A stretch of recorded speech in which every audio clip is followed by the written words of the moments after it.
Good morning, everybody. My name is Bruce Jones. I'm the Vice President and the Director of the Foreign Policy Program here at Brookings.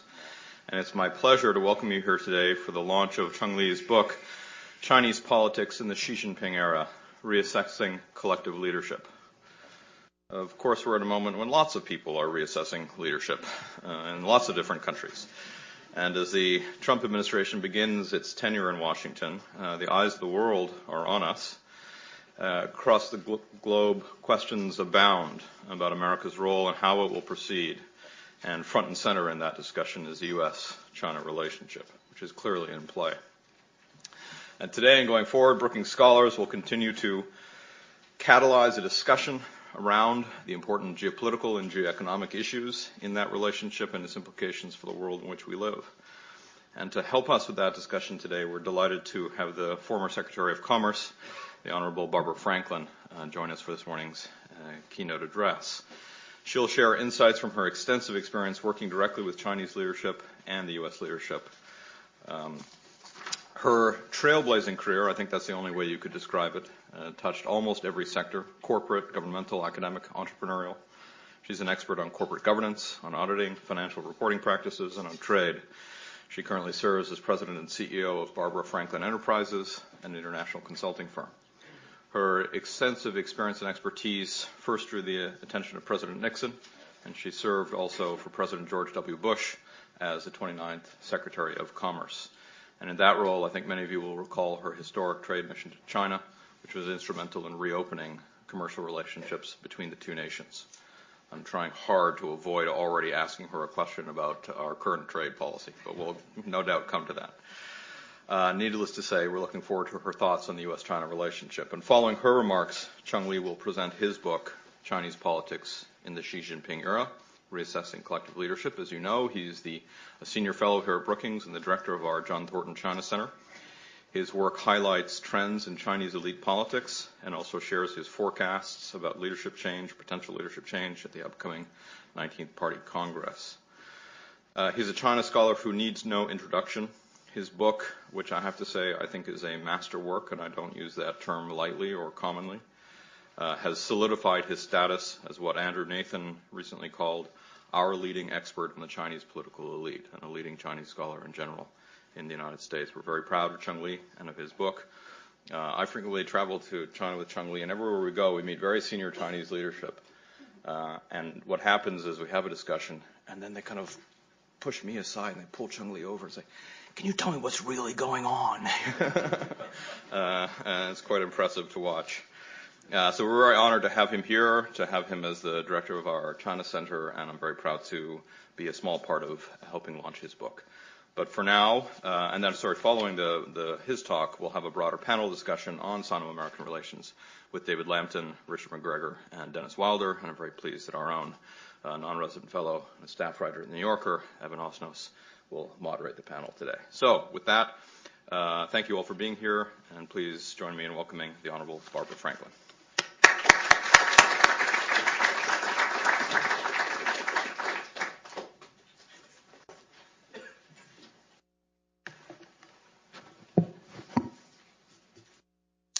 Good morning, and thank you very much, Bruce, for that generous introduction. I'm delighted to be here, and I have to tell you, speaking of momentous change, I just wonder what has happened between the time I left home and arrived here. So this promises to be a year of momentous challenge and change, possibly change, in the relationship between the United States and China. And today I'm particularly talking about the economic side of that relationship, and a relationship that I believe is the most consequential bilateral relationship in the world. Now, it's obvious, to state the obvious, on the U.S. side, the change is the election of President Trump. And on the Chinese side, Cheng Li will tell you what changes are going to emanate from the 19th Communist Party Congress in the fall. But first, to think back for a minute about the Sino-U.S. economic relationship. It has grown exponentially since 1979. through both Democratic and Republican administrations. From a modest beginning, two-way trade is well over $500 billion. And I'm proud to have played a role in restarting that economic relationship when President Bush sent me, after he lost the election in 1992, to both remove a ban on government-to-government contact, but also to restart the U.S.-China Joint Commission on Commerce and Trade, JCCT, getting the economic relationship started again after a rather moribund few years. And now, of course, I think we all know that China is the third largest market for U.S. products and services, a $400 billion market that many think should be even larger. And according to a new study prepared for the U.S.-China Business Council by Oxford Economics, the trade relationship, two-way trade relationship, supports roughly 2.6 million American jobs.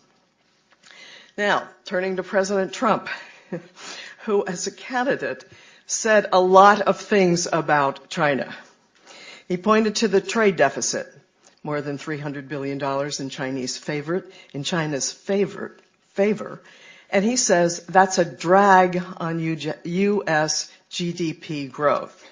He said the U.S. has lost millions of jobs to China.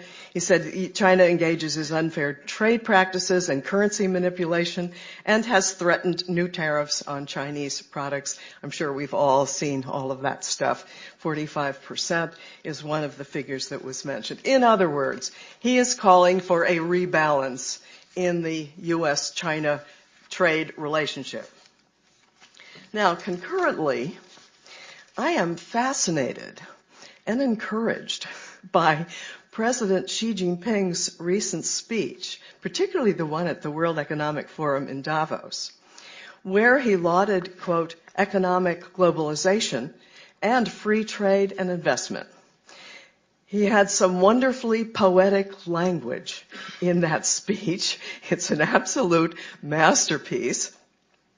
And the quote I particularly liked is this one. Pursuing protectionism is just like locking oneself in a dark room. While wind and rain may be kept outside, so are light and air. Wonderful quote. Now, the U.S. business community has also applauded President Xi's comprehensive agenda for economic reform that was put forth at the 18th Communist Party Congress in 2013. Yet so far, we don't see too much specific progress. A key question here, do both leaders mean what they say? Now, I'm not going to pretend to read the mind of either one. I'm going to leave the Chinese side to Chen Li, but I am going to comment about President Trump, based not on reading his mind, but based on what I'm seeing, hearing, and watching him do so far. And what I also know from decades of participation in the political process here is that campaign rhetoric often dies down and disappears once the reality of actually having to govern sets in for a new president. This time, however, I think something is different. When he was President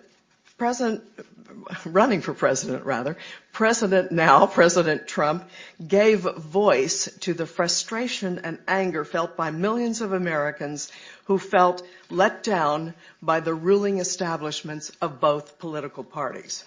And they elected him because I think they thought he was serious about making the changes he advocated.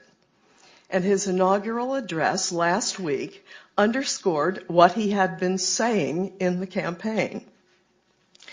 And I would note that at one point in that address, he said forcefully, "I will not let you down." So what I think is different this time is the sheer determination with which President Trump, his cabinet, and advisors will pursue the changes he campaigned about.